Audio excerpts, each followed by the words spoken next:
Hi. Lawrence? Lawrence? Tulog na nga po ko. Oh, how was it? How did Christine accept the fact na naisahan na naman siya ni Joyce? Oh, nagsasabi ng totoo si Joyce.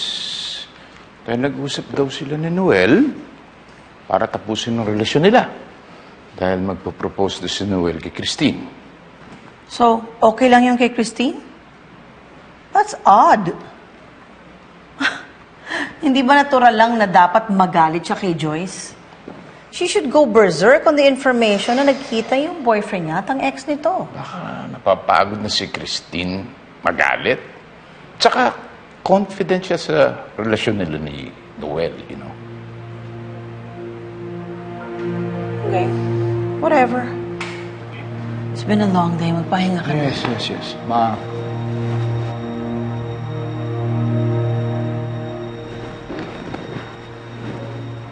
You know what? There's something fishy going on between Christine and Joyce. And I just can't quite place it right now. Baka nga totoo yung hinala ni Hana na talagang may sabwatang nagaganap para isabotahe ako.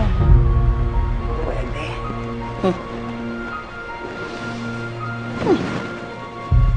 Okay. Sino yan? Tatawagan mo. Hannah, dear, I need you to do a favor for me.